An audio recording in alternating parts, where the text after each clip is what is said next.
your name, O Lord, the God of the universe, the Creator,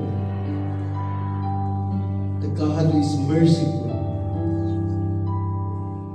Opo, Panginoong Diyos, karapat-dapat na Ikaw ay aming purihin at sambahin.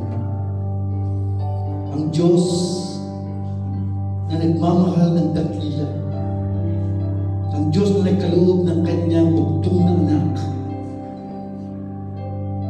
ang Diyos na patuloy na nagkakaloob ng mga biyaya at pagpapala sa bawat isa sa amin.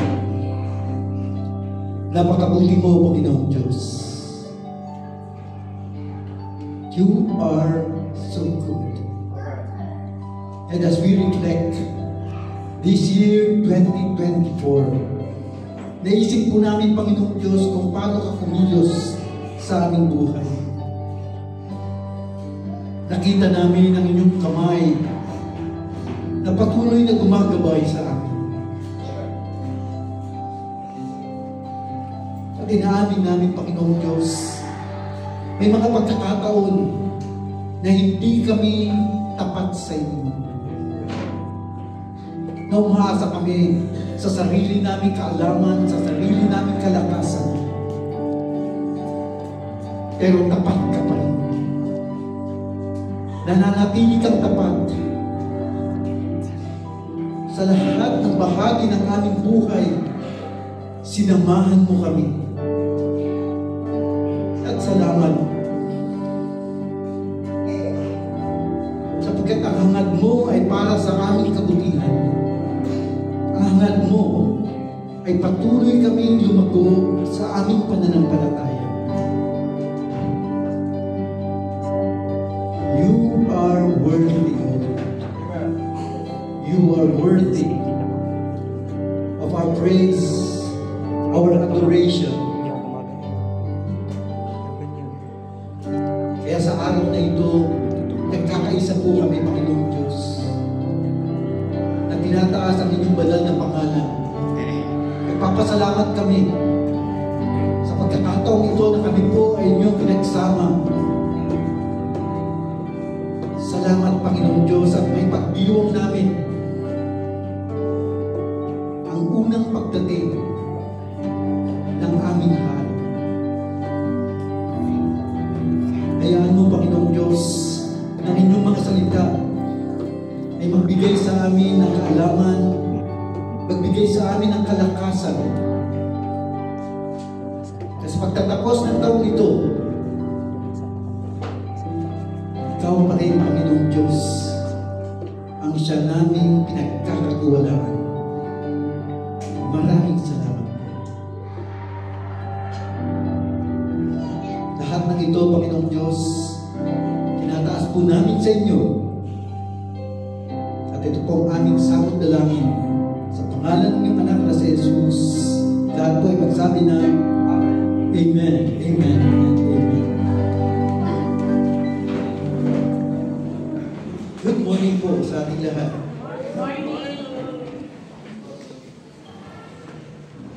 Mahirap pa lang umupo sa banda rito dahil habang ikaw ay kumakanta, meron kang naamoy.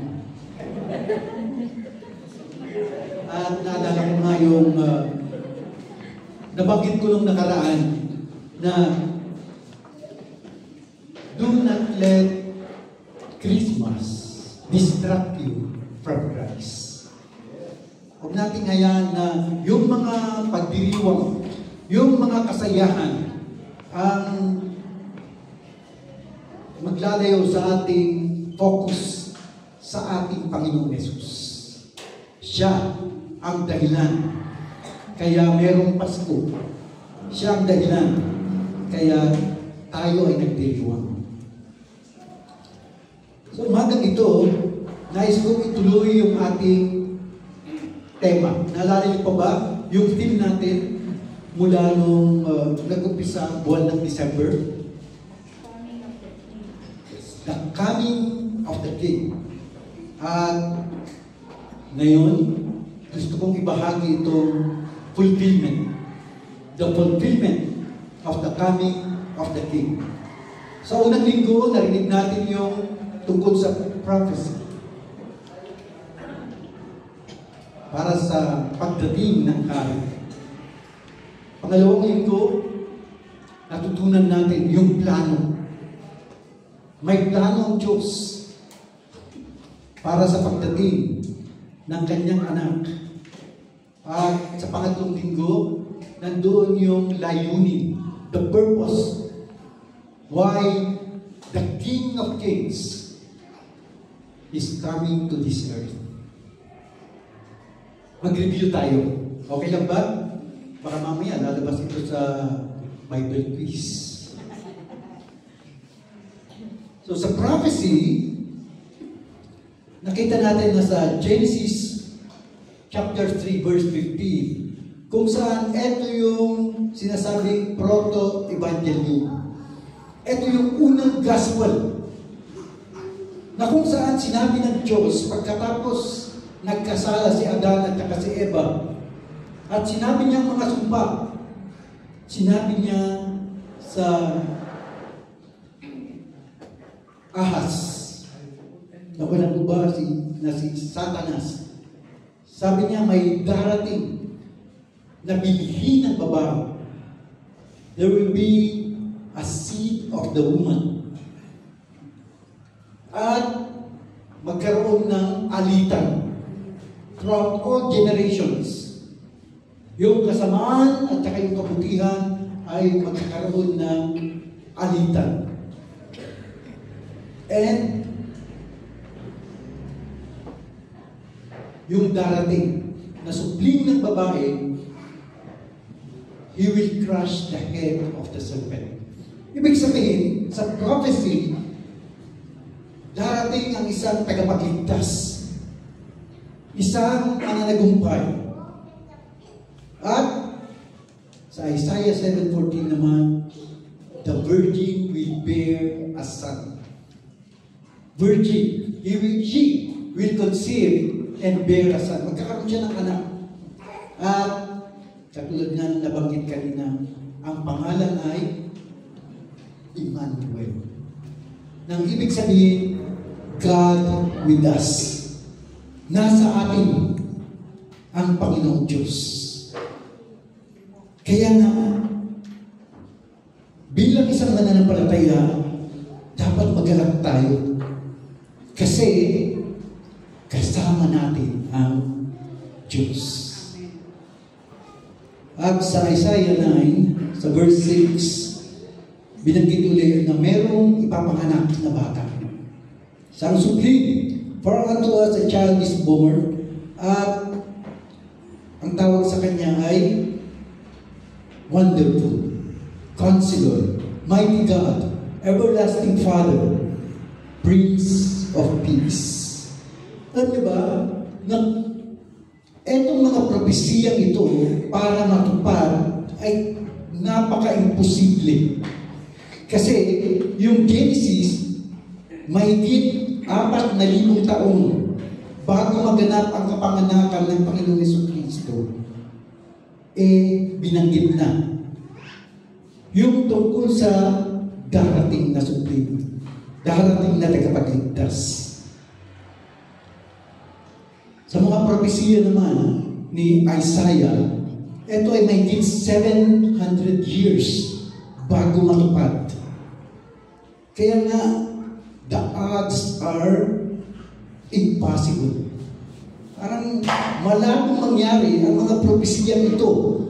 Pero dahil ang Diyos ay makapangyarihan, alam niya ang kanyang ginagawa, naganap ang mga pangyayari nito. Kaya the prophecy has been fulfilled. Check. Di ba? Yung plano naman, sa 1 Peter chapter 1 verse 20, nabanggit doon na pinili na ang Panginoon Jesus bago pa man lalamin ang mundo. Could you just imagine? Na noon pa man, wala pa si Adan at saka si Eva, o wala pang mundong ito, nakatanda ng darating ang Panginoong Yesus. Ganun karunong ang ating Panginoong Diyos. There will be an appointed time. And then, sa Micah 5:2, merong lugar. Saan lugar yun? Bethlehem.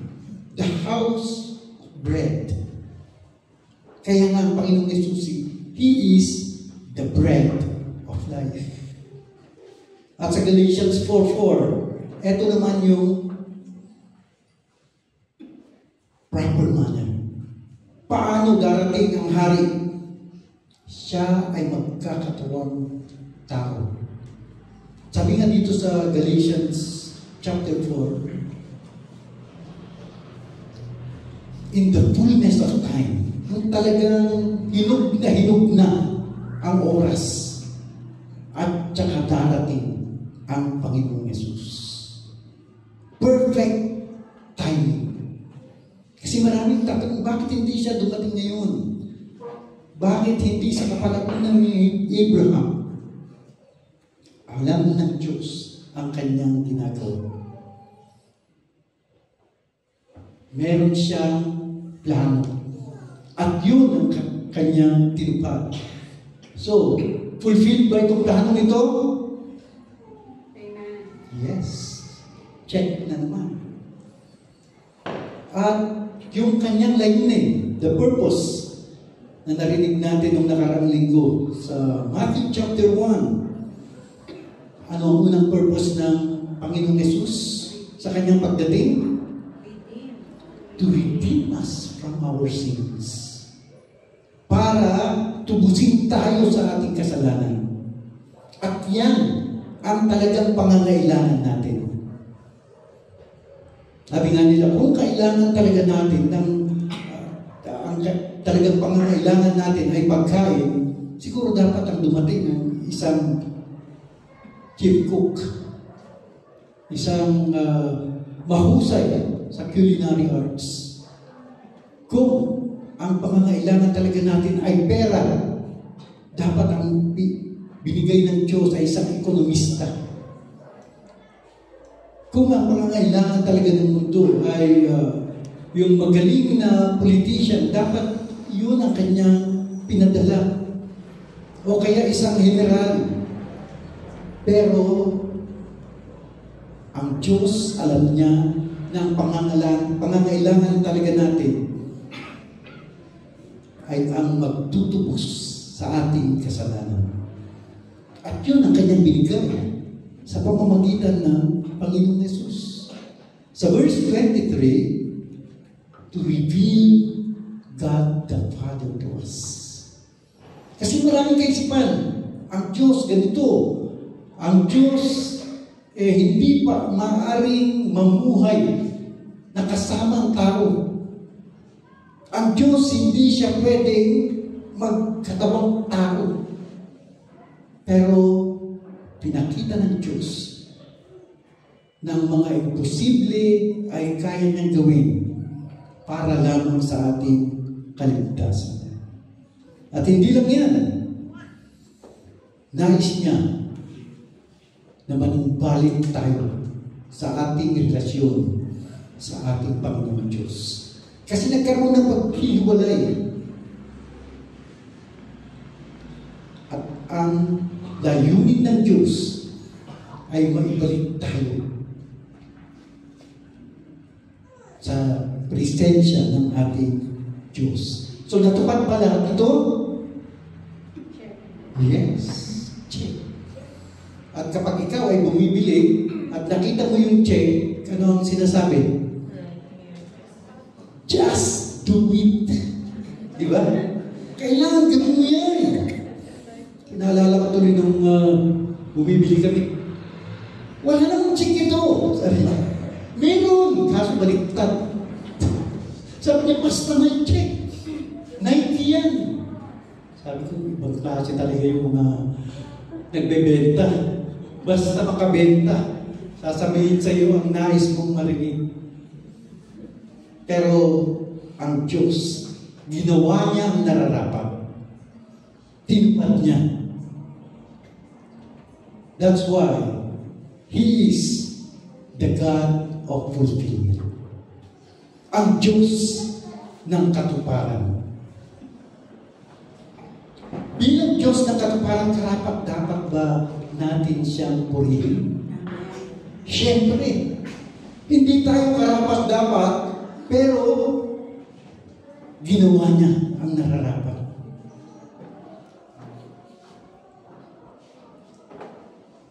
Ilang libong taon, ilang daang taon nakalipas, sinabi na niya, eto, may darating. Tapos, meron siyang plano. At meron siyang dakilang layunin. That's why He is the God of fulfillment.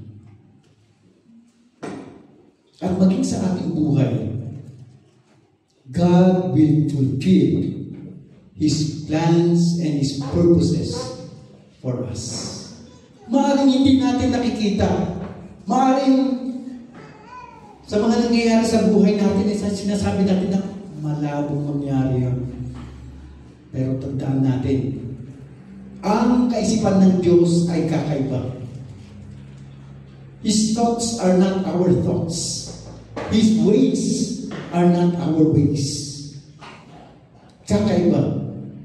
Ako nga, tinitignan ko yung aking buhay. Sabi ko, paano ba ako napunta rito?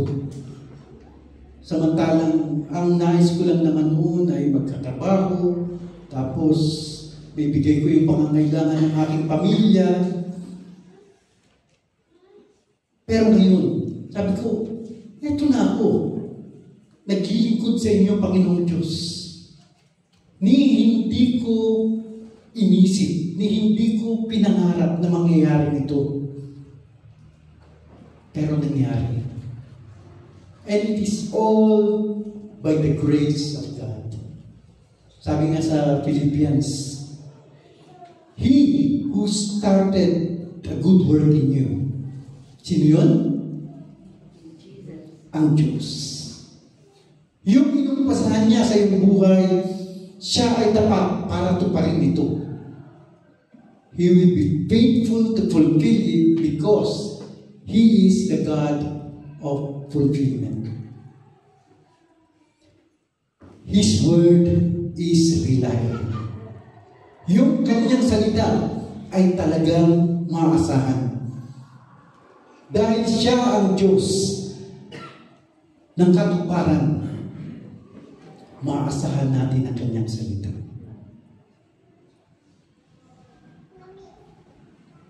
Paano mo aasahan kapag hindi mo alam? Di ba? Kaya nga, patuloy tayong nag-iimbita sa mga Bible studies, sa mga online fellowships. Patuloy natin sinasuggest na gawin ang discipleship kasi yan ang kailangan natin. We have a God who will fulfill His plans, His purposes, and His word is reliable. Hindi lang yan. Dahil maasahan ang kanyang salita, siya ay mapagkakatiwalaan.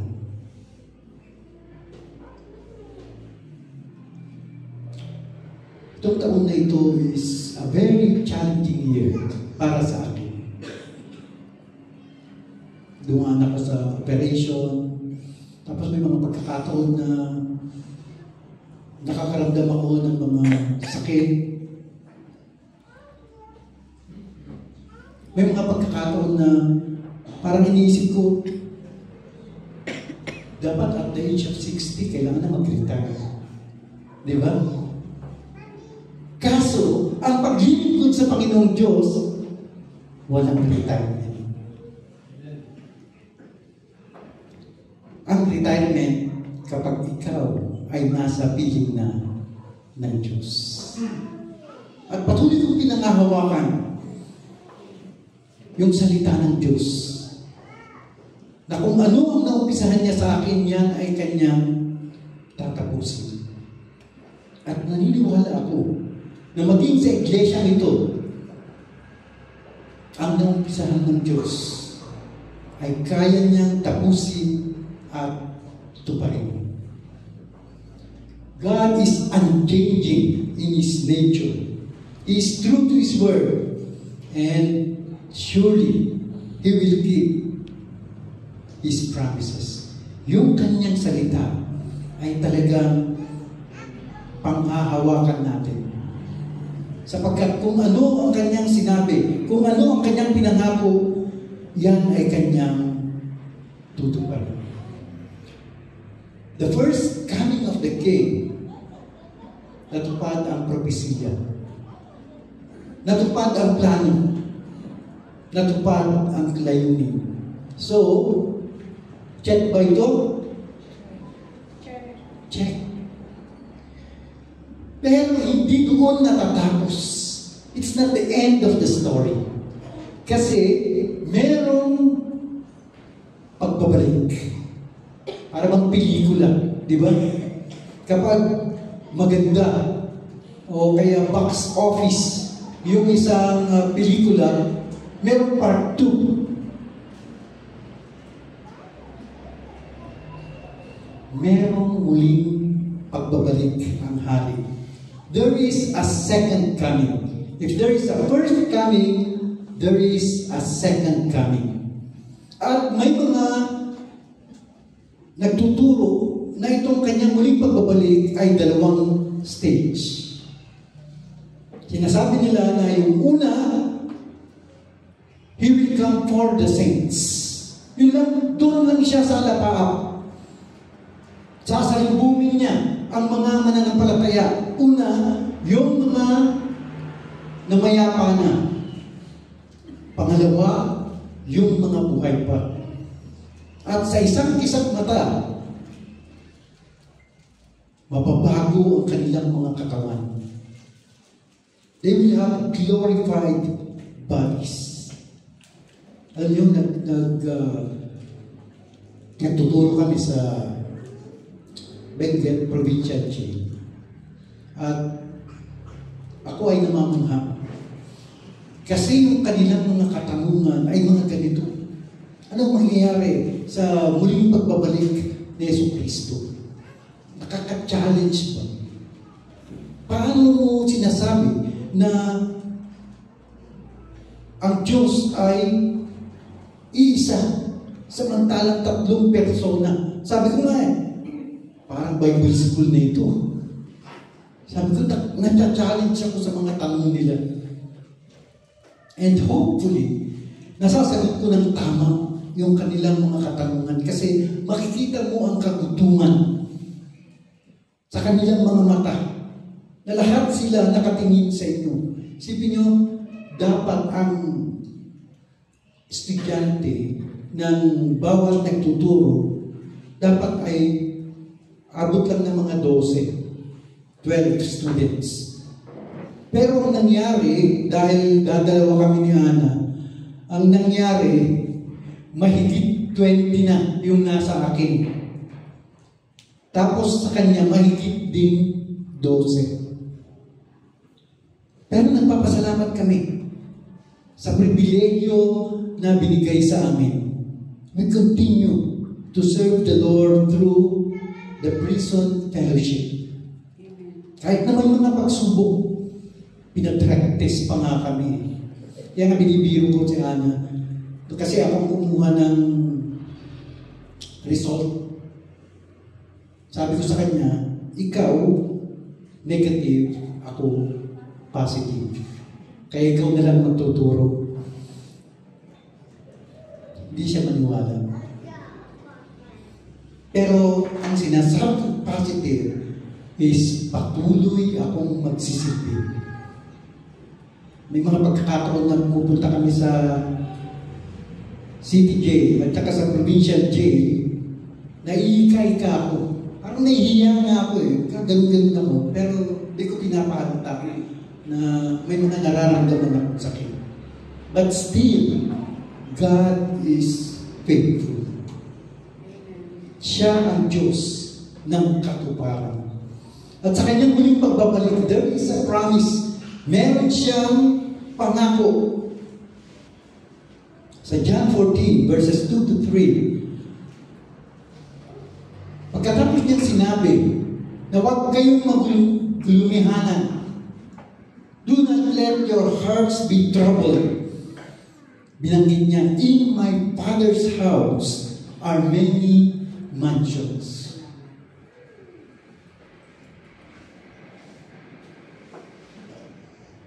If it were not so, I would have told you. I go to prepare a place for you.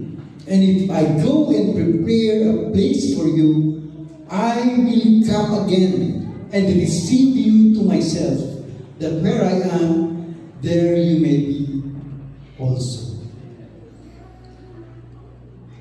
Ang Panginoong Jesucristo mismo ang nangako nito. Sipin nyo, maghahanda pa siya ng lugar. At yung lugar na yon, ayon sa King James at saka sa New King James Version, ito ay mansyon. Although sa ibang mga translations, ang binanggit ay dwelling places. Meron kayong titirhan, merong lugar na nakalaan sa inyo. At ako ay babalik upang kayo ay aking tatanggapin. Kung ang Panginoong Hesus tinupad niya ang kanyang mga salita, maging sa kanyang pagkamatay at muling pagkabuhay, ito ay kanyang tinupad. Sigurado tutuparin niya ang kanyang muling pagbabalik. Kaya ano dapat ang gawin natin? We celebrate the first coming of the King while anticipating the promise of His second coming. Hindi po masama na tayo ay magdiwang. Hindi po masama na tayo ay magkaroon ng mga lunch fellowships, mga parties. Pero tandaan po natin, meron pangako ang Panginoong Yesus na siya ay muling babalik. At yan rin sana ang ating inaasahan. Yan sana ang ating inaasam. Yan sana ang ating pinananabikan.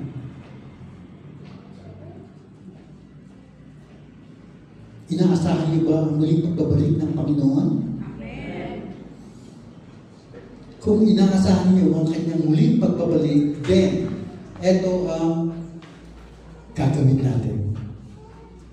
First, 3 B ito. We believe. Kailangan manampalataya. If the King has come, then He has set up His kingdom. Meron siyang kaharian. At kailangan manampalataya tayo sa Kanya. Ang sabi sa John 3, sa verse 36, he who believes in the Son has everlasting life. And he who does not believe the Son shall not see life, but the wrath of God abides in him. So meron dalawang klase. Yung nananampalataya at hindi nananampalataya. Kapag ikaw ay nananampalataya sa Panginoong Yesus, meron kang buhay na walang hanggan. Pero kapag ikaw ay hindi nananampalataya, ang buot ng Diyos ang tatanggapin mo. So maliwanag po na ang ginawa ng Panginoong Yesus para sa ating kaligtasan ay kumpleto na. Tinupad na niya. Ang gagawin lang natin ay manampalataya sa Kanya. At kasama sa pananampalataya ang pagtitiwala. We put our faith and we put our trust in the Lord. Yung bang sinasabi natin na, Opo, Panginoon, pag-aari mo ko At kung ano man ang mangyari, nananampalataya ako na hindi mo ako pababayaan, hindi mo ako iiwanan, at pinanghahawakan ko ang inyong salita na pinagkalooban mo ako ng buhay na walang hanggan. Pangalawa, we need to belong.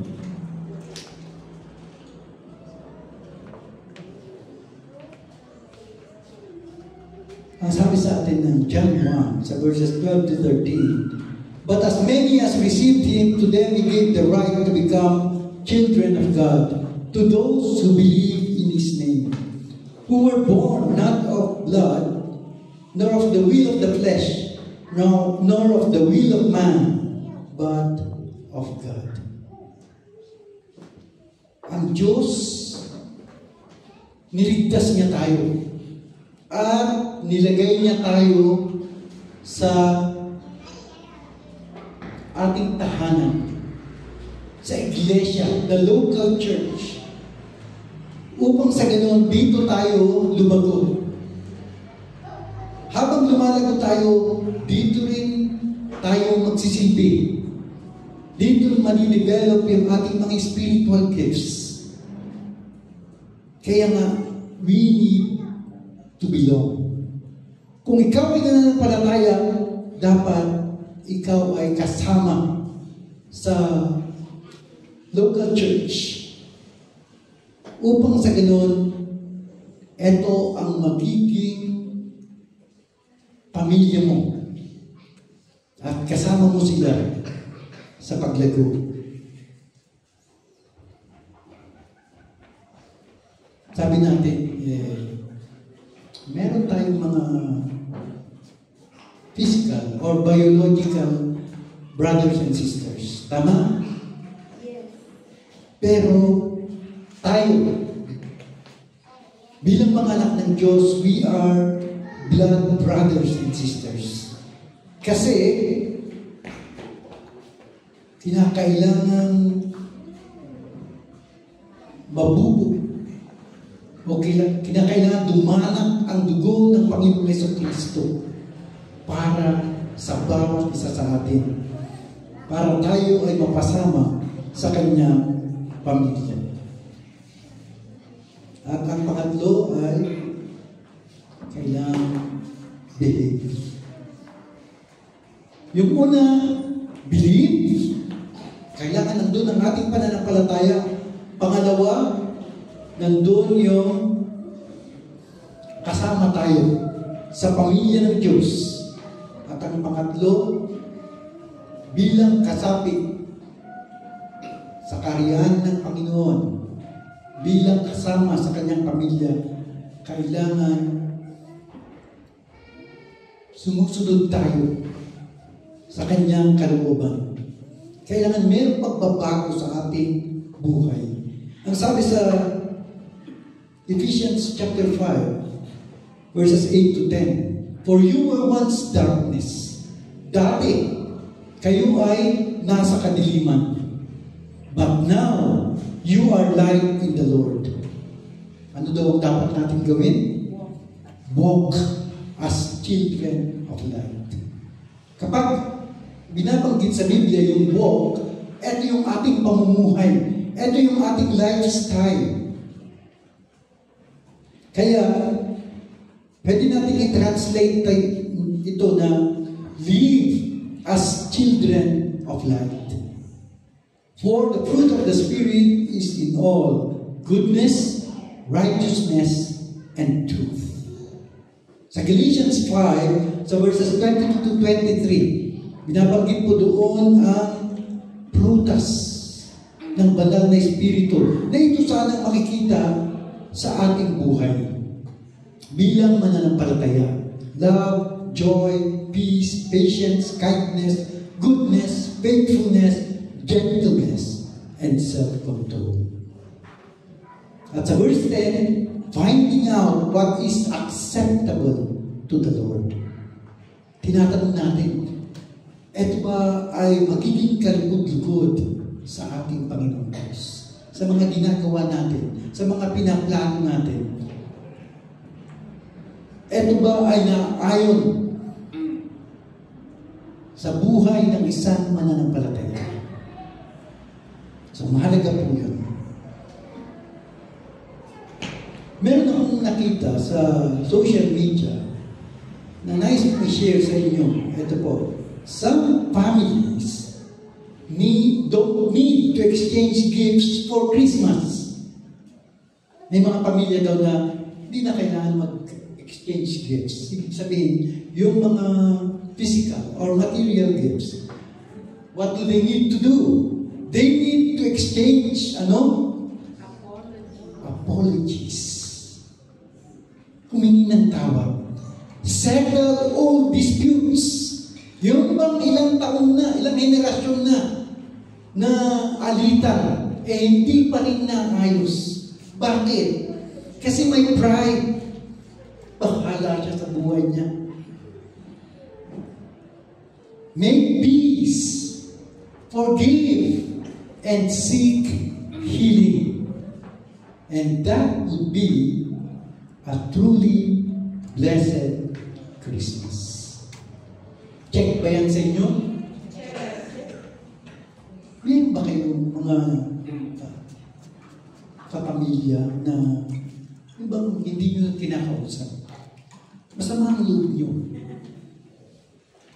Ibang parang mas maganda pang hindi ko na siya makita. Kasi kapag nakikita ko siya, kumukulo ang aking dugo. Ganun ba? Tandaan natin, binanggit ko kanina, tayo ay isang pamilya. We are blood brothers and sisters. Amen. Kaya, kailangan din natin ito. Hindi man tayo magkaroon ng material gifts sa isa't isa. But we need to exchange apologies. As the Church of the Living God, kalimutan na natin o ibaon na natin sa limot ang mga alitan.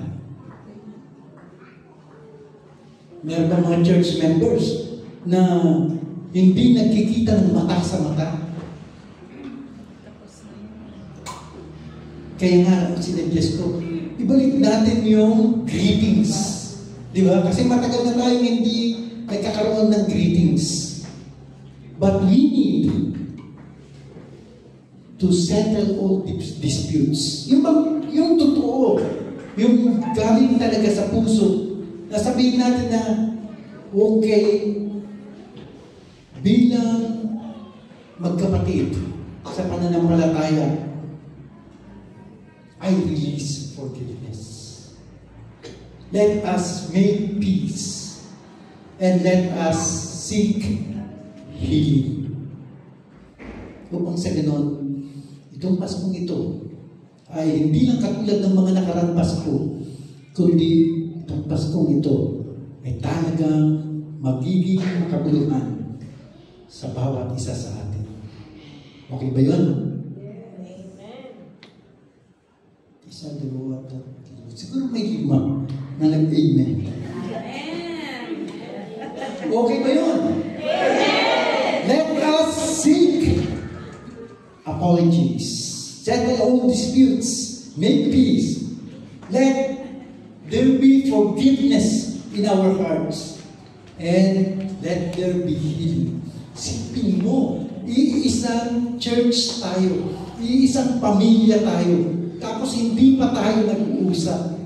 Ano ba yan? Diba? At bilang isang pastor, kapag nakikita mo yung mga miyembro na gano'n, iniisip mo, Lord, ano bang gagawin ko? I can only pray for you. Pero, let this be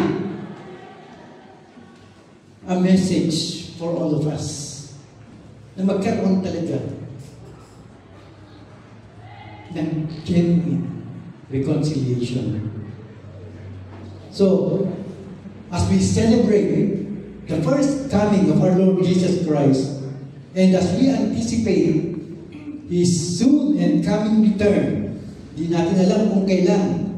Di ba naalala niyo pa yung term? Imminent. Ibig sabihin, kahit anong oras, darating siya. So anong gagawin natin? Prepare. Yes. We need to continue believing. Kaya nasiguraduhin natin na kasama tayo sa kaharian ng Diyos, sa kanyang pamilya, at tignan natin ang ating buhay. Naayon ba ito sa buhay na itinakda ng Diyos para sa mga mananampalataya?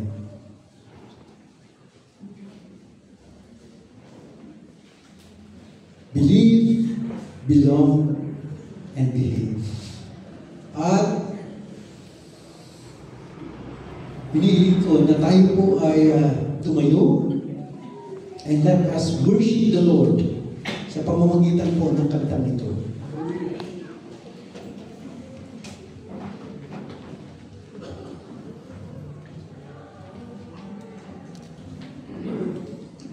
Let us worship the God of fulfillment, na kanyang tinupad ang kanyang propesiya, ang kanyang pangako at ang kanyang layunin para ibigay ang kanyang bugtong na anak,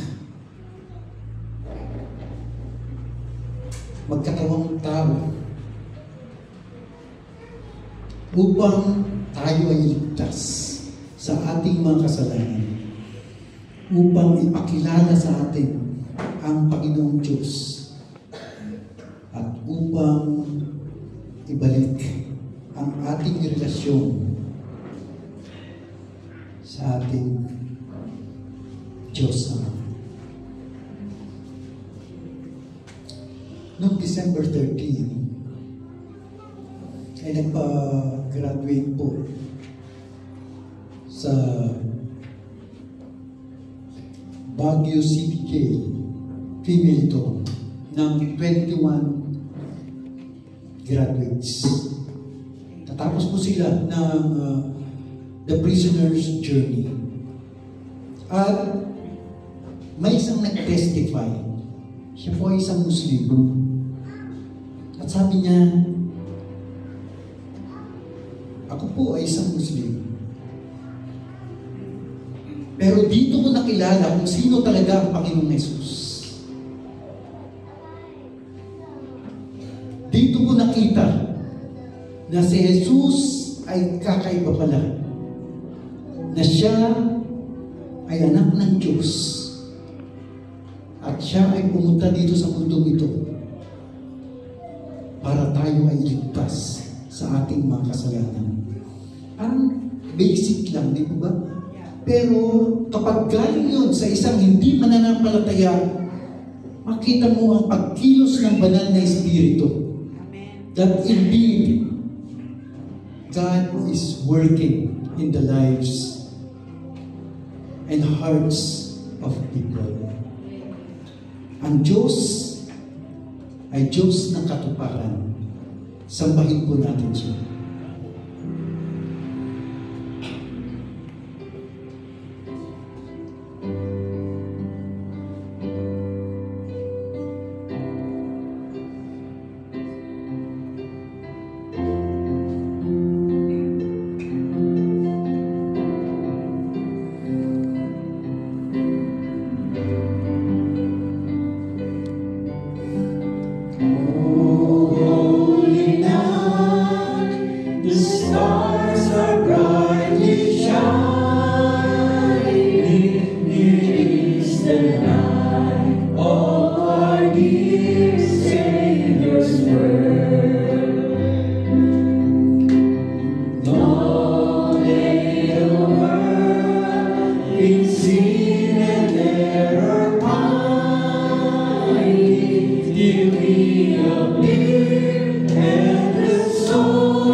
The weary world rejoices.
Diyos. Kami po ay nagpapasalamat sapagkat Ikaw ang Diyos ng katuparan, the God of fulfillment. Salamat at binigay mo ang iyong bugtong na anak na si Jesucristo. Bagamat siya ay Diyos, siya ay nagkatawang tao at dinanas niya lahat ang kahirapan sa mundo ito upang iligtas kami sa aming mga kasalanan. Kailanman, Panginoong Diyos, hindi namin kayang bayaran o tumbasan ang ginawa mong ito. Hindi namin maarok sa aming kaisipan kung bakit kami ang pinili mong iligtas, na namatay ang inyong anak na si Jesus para sa amin. O Panginoon Diyos, napakabuli mo.